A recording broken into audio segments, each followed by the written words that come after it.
Olá, galera! Tudo bem com vocês? O tema dessa aula é o Estado como instituição, referente ao conteúdo de Sociologia, módulo 6, ok? Acompanhando aí comigo, por favor, vamos aqui ressaltar as principais características e movimentos importantes para o funcionamento da estrutura do Estado. Então, origem como formação do Estado. Nós temos aqui um grande contexto histórico, a partir da formação do Estado moderno no século XIII, no século XIV, conteúdo que nós já estudamos esse ano em História, mas nós vamos aqui, na verdade, conversar mais um pouquinho sobre essa formação do Estado, aprofundar um pouquinho mais do que nós percebemos e também estudamos naquele módulo 2, sobre a formação e a origem do Estado moderno.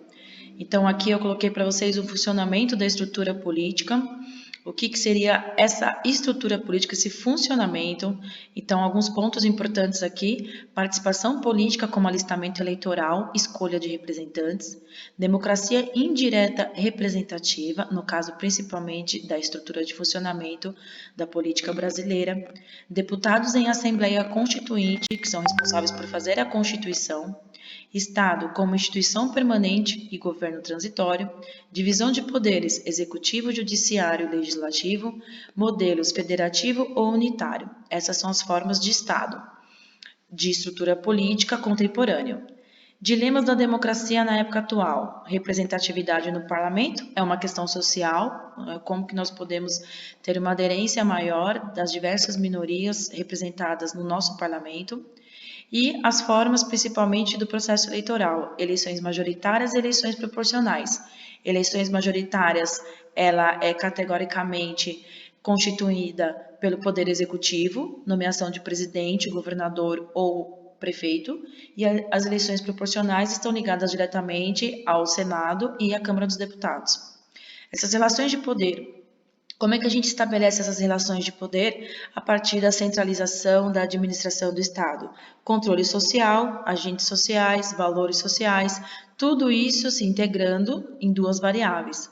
Primeiro, que nós devemos respeitar as formas socioculturais e os indivíduos, procurando evitar ações que representem desvios de conduta em relação às normas estabelecidas. E o Estado como instituição. O Estado constitui um mecanismo de controle social existente na sociedade humana, uma organização que exerce autoridade sobre o seu povo por meio de um governo supremo dentro de um território delimitado, com direito exclusivo para a regulamentação da força. Então, a única instituição que tem legitimação de poder é o Estado, né? Isso nasce no momento em que o rei retoma esses poderes locais, suprimindo o poder supranacional da Igreja Católica no século XIII, e naquele momento que ocorre a centralização da autoridade política e legal na figura do rei. Tá?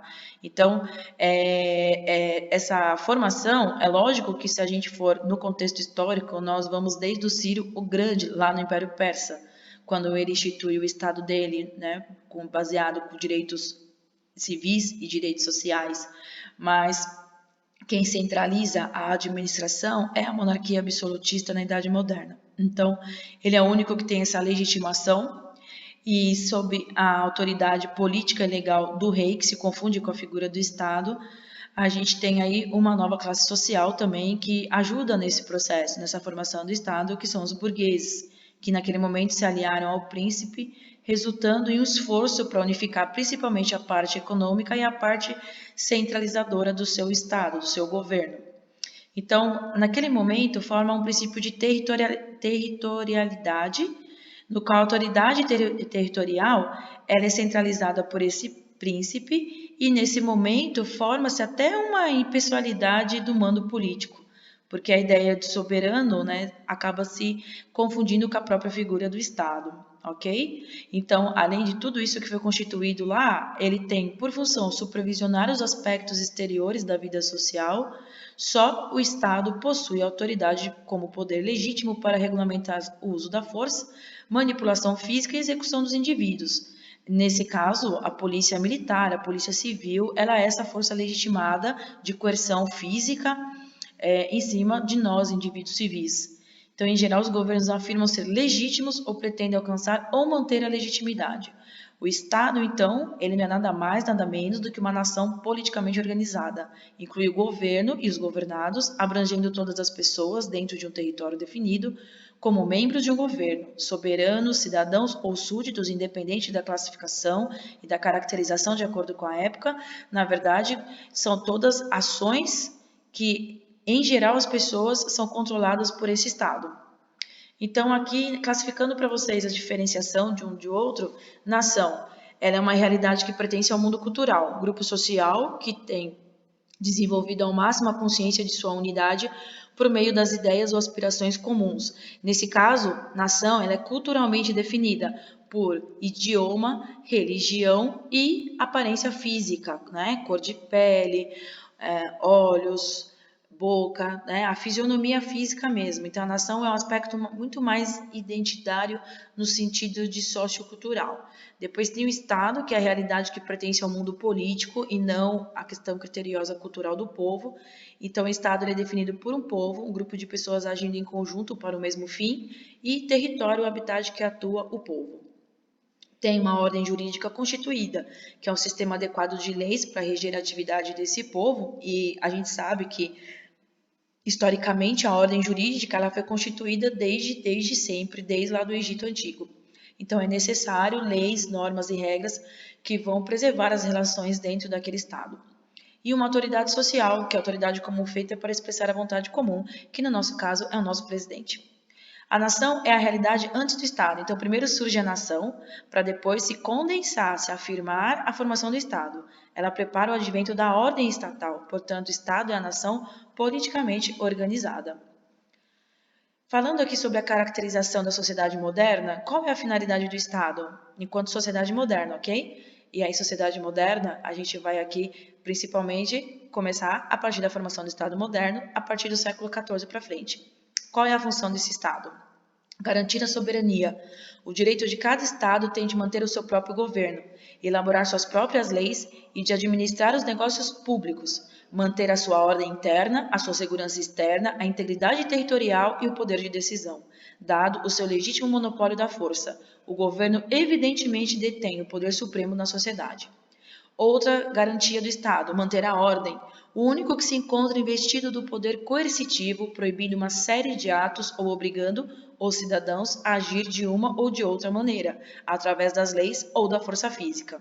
Coerção, ambiente de ordem, preservando os direitos individuais ou coletivos, instituição que autoriza a decretar, impor, administrar e interpretar as leis na sociedade moderna. Então, nós já observamos aqui três características importantes desse Estado na sociedade moderna: garantir a sua soberania, manter a ordem e coerção, e todas legitimamente afirmadas e são legítimas porque parte do pressuposto que o nosso Estado é o representante do povo, nós elegemos esses representantes.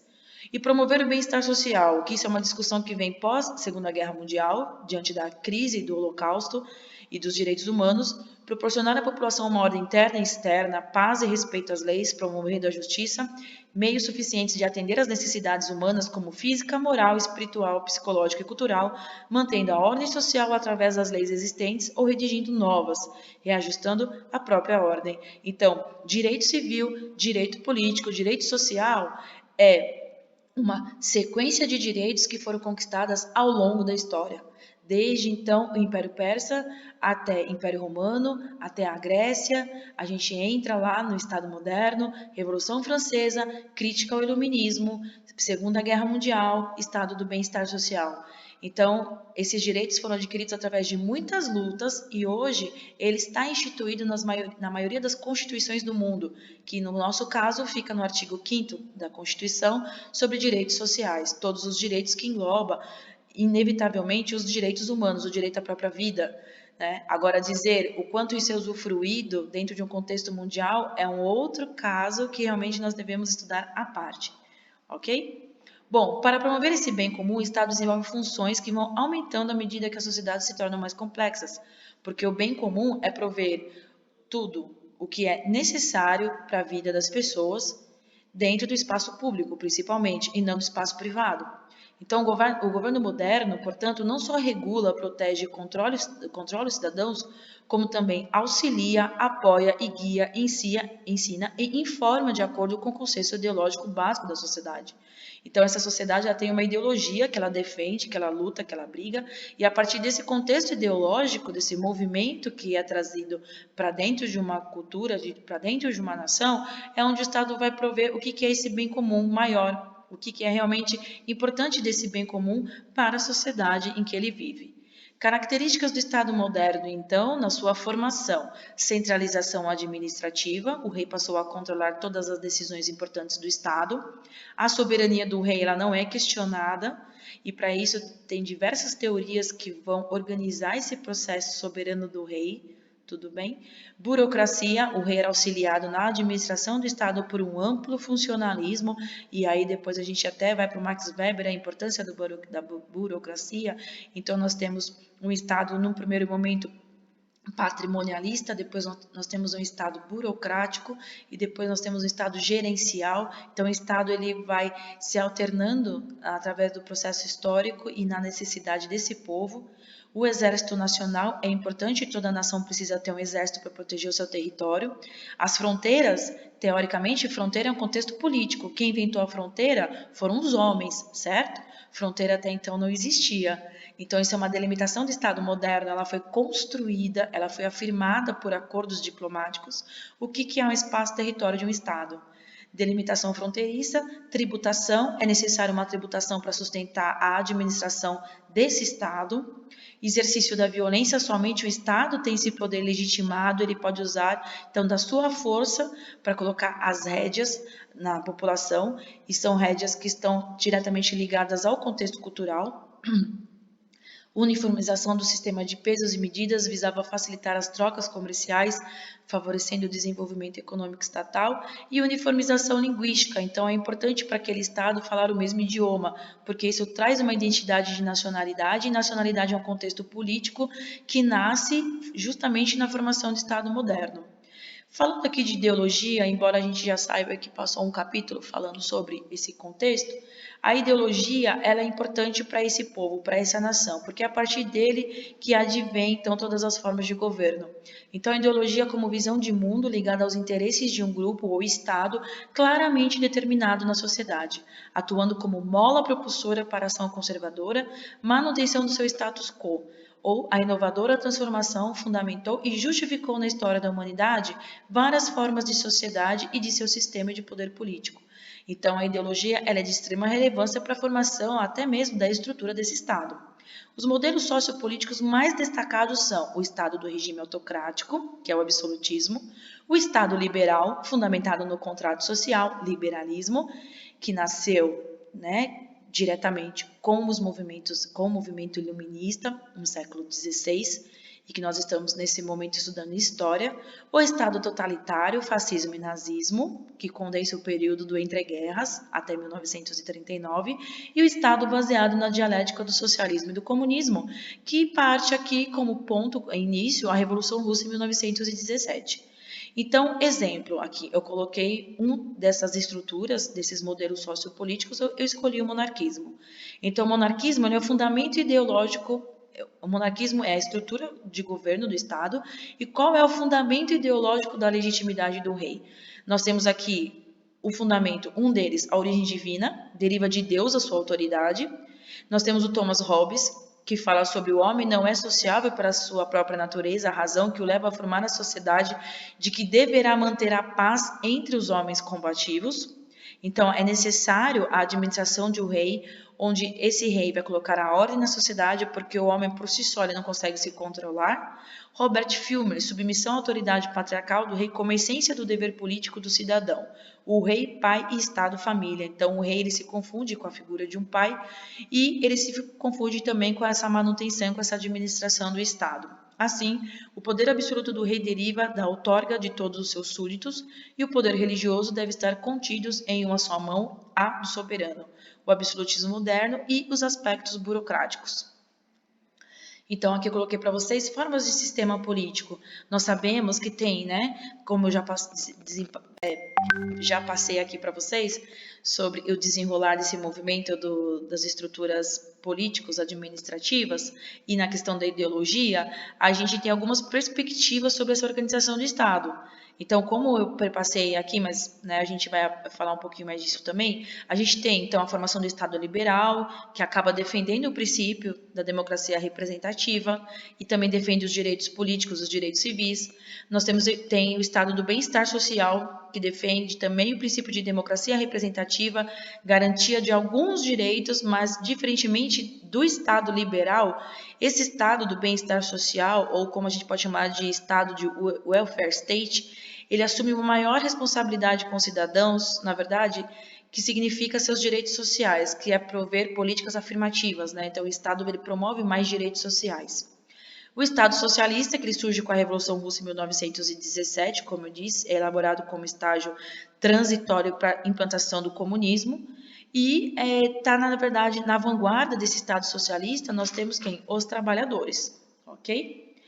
Bom, então aqui eu coloquei os sistemas políticos. Lá nas sociedades primitivas, então, sem estrutura política distinta ou permanente, a gente tem, como exemplo, eu coloquei aqui o aborígene australiano, mas aí tem diversos grupos nativos que são os próprios indígenas. B, com estrutura política distinta, permanente, mas fortemente influenciada pelo parentesco e pela religião, que no caso eu coloquei aqui um povo chamado Xileque do Sudão.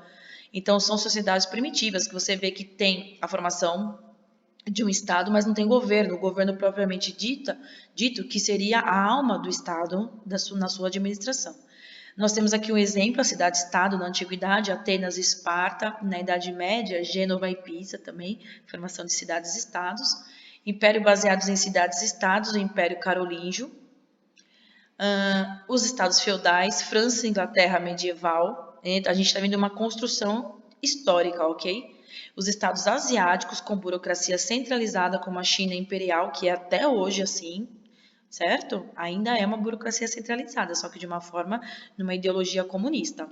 E nações-estados, modernos estados democráticos, como, no caso, os Estados Unidos, é a nossa referência, e modernos estados totalitários, a antiga União das Repúblicas Socialistas Soviéticas, a Rússia. E impérios baseados em nações-estados, que nesse caso é o Império Britânico. Formas de governo, então aqui nós temos os sistemas políticos dos estados, aqui nós temos as formas de governo, São duas coisas distintas, tudo bem? Até hoje existem territórios na África que tem estado, mas não tem governo, porque o seu governo ele é gerenciado para as potências capitalistas europeias. Então, são duas formas distintas. Então, nesse caso, eu coloquei aqui as formas para a gente subentender. Monarquia é um poder supremo investido numa só pessoa. Oligarquia, um poder supremo nas mãos de um grupo pequeno. Nesse caso, a gente tem algumas representações já do mundo antigo dessa forma, como em Roma, por exemplo. Gerontologia, governo de idosos. A gente tem lá um pedacinho da história da Grécia que tem esse processo aí do governo de idosos, que são os eupátritas lá, o Conselho dos Anciãos. Democracia, um poder supremo do povo, indireta ou diretamente. No nosso caso, hoje, nas democracias atuais, é de uma forma representativa indireta. E república, ela pode ser presidencialista ou parlamentarista. Então, esse presidencialismo é o chefe do governo, é o presidente que escolhe seus ministros, que é o nosso caso hoje, e parlamentarismo, o gabinete ministerial é cargo do parlamento. Então, o primeiro-ministro ele é escolhido pelo corpo ministerial. O parlamento ele tem mais força no parlamentarismo do que o representante, que é o primeiro-ministro. Que, no caso, nós temos aí uma diversidade de países no sistema parlamentarista. Aqui no Brasil, nós tivemos a oportunidade 2 vezes de ser um sistema parlamentarista, mas a população brasileira votou no sistema presidencialista. A teocracia, que é uma direção sobrenatural através de sacerdotes e outros agentes sagrados, que hoje existem em muitos países do Oriente Médio dessa forma. E ditadura, que é um poder concentrado na mão de uma única pessoa. Classificação dos estados modernos. Bom, aí sim nós temos totalitários, liberais, social-democratas. E, teoricamente, dentro desse contexto ideológico de formação, nós temos uma identificação pessoal, certo? Das pessoas em relação a esses grupos sociais, a esses indivíduos que o Estado apresenta, sendo como mais significativo na sua própria ideologia. Então, o desenvolvimento desse Estado nacional, como a gente conhece, ele está ligado a 2 grandes transformações, principalmente a Revolução Industrial e a Revolução Francesa.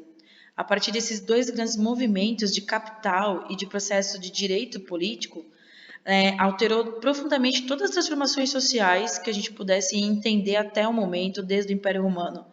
Então, na verdade, a gente poderia falar que essa estrutura toda que a gente conhece do Estado hoje, ela nasce na Europa no século XIV e no século XV, particularmente, sob a forma dessas monarquias absolutistas. E a formação dessas constituições, ela trouxe uma identidade nacional, que depende dessa necessidade do cidadão de se ver enquanto membro daquele território, certo? Porque até então não tem, a fronteira é algo construído politicamente. Você forma o Estado, mas você precisa das pessoas para se sentir integrantes e parte desse Estado. Então, isso é um processo de um trabalho massivo do processo cultural, intelectual, literato, escritores, artistas, que vão construindo toda uma simbologia no coletivo que vai formando essa unidade nacional, essa identidade nacional do povo, vinculada ao Estado, que é muito importante. E é a partir daí que a gente tem essa cultura de massa, que vai sendo atrelada aí no século XXI, principalmente, que é a massificação do coletivo. É um conceito que vai nascendo junto com a transformação do Estado. E aí, dentro dessa ideologia, nós temos aqui essa classificação. Totalitários, por exemplo, um Estado totalitário, uma centralização excessiva de funções com forte intervenção nas relações sociais. A liberdade do indivíduo é mínima e o controle estatal máximo. Nesse caso, presenciamos no fascismo e no nazismo. Liberais, quando a interferência na vida social é mínima e a atuação supervisora bem diminuída. Baseia-se nas ideias de liberdade e igualdade. Social-democráticos encontram-se em posição intermediárias em relação às duas atuações acima referidas. Então, aqui eu fiz uma somatória para vocês. Povo mais cultura, mais território, igual nação. Nação mais governo, Estado-nação. Dentro do Estado-nação, país-Estado. País, o aspecto físico, regionalidade, geografia, Estado é o aspecto político. Então, para nós transformarmos tudo isso no Estado, nós temos que ter a somatória de todos esses eventos, certo? A identidade nacional é algo que é o mais importante, porque durante esse processo de transformação social, que vai alterando todos os valores, práticas e costumes, que vão, na verdade, formando a opinião pública, formando, domesticando toda aquela população que vive naquele território. Então, essa cultura de massa hoje, ela é identificada com essa identidade nacional, com essa mercantilização de bens e serviços, criação e adaptação, progresso técnico, novos padrões de consumo, transmissão de conteúdo, existência de uma sociedade de massa disposta, na verdade, ao consumo de bens e serviços mercantilizáveis. Então, toda essa formação é uma formação bem importante para a história da formação do Estado, e aqui segue-se essa sequência. E aí vem o discurso que é uma revolução, né? Revolução, ela é uma mudança rápida e profunda que afeta as estruturas de uma sociedade. E ela implica, por outro lado, uma aceleração no ritmo das transformações históricas. Por quê? Porque as alterações e as mudanças de um Estado, só a única forma que tem é fazendo uma revolução. É uma ruptura com esse governo. Então, criteriosamente, ela acaba sendo uma profunda transformação que afeta tudo isso que a gente construiu até agora do Estado moderno, né? Então, aqui eu coloquei para vocês que, apesar de distintas, apresentam características diferentes. Então, primeiro ponto, a existência de uma crise do poder estabelecido, ela precede a revolução. Todas essas formas de governo, de Estado que nós estudamos até agora, ela pode cair em qualquer momento. E isso está ligado diretamente com a revolução. Então, é a incapacidade daqueles que detêm o poder em resolver os problemas enfrentados pela sociedade. Acaba abrindo a possibilidade da rejeição das atitudes destes e, consequentemente, o surgimento de grupos que se apresentam mais capazes de resolver a questão enfrentada pelo coletivo. Então, a revolução é o descontentamento com a ordem vigente, com essa administração de Estado. E a segunda, que deve existir um querer de um determinado grupo que se apresente como capaz de mudar as ações da resolução dos problemas sociais.